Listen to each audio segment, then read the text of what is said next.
we have high clouds streaming in right now, and we'll have a mix of clouds and sun tomorrow, but really no big deal. The weather's going to be pretty calm, pretty mild through tomorrow, through Wednesday. Then things get super interesting, and again, we will turn to Futurecast and our modeling, show you what's happening here. So the moisture starts to really arrive right as the cold air arrives. If they come together like that, then that's when we get a really good Portland snowfall. I think the moisture is going to be a little more limited, and it may arrive a little sooner than the coldest air, and that's why I think we may actually begin as rain and then see it transition to snow as this colder and drier air arrives during the day on Thursday. You can see that not far from us is rain. The green is rain. This pinkish salmon color is a mix of rain and snow. Then the blue is all snow, and that's what's over Portland, Clark County, and points north. This is Friday morning.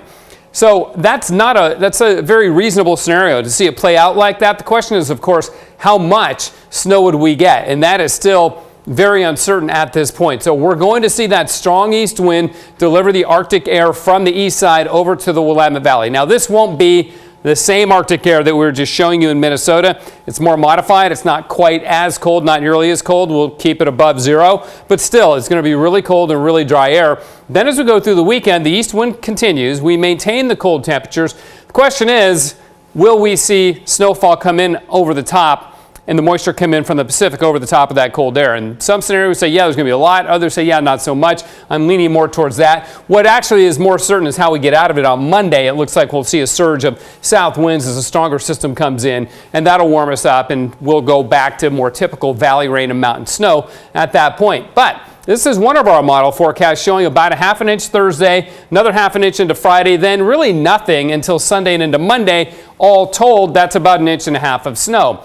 That's fairly reasonable, and it's really quite conservative, and there are other solutions that are a little more wild than that, and we'll have to wait and see which one begins to pan out. But right now I see it like this. We know it's going to get colder. We know we're going to get strong east winds. The snowiest case is several inches. Get snow Thursday, Friday, Saturday. The least snowy case, the driest case, that's the Morgan scenario versus the full Falkers, just a few flurries. So just a few flurries, dry, that's the Morgan scenario, several inches of snow, that's the full Falkers.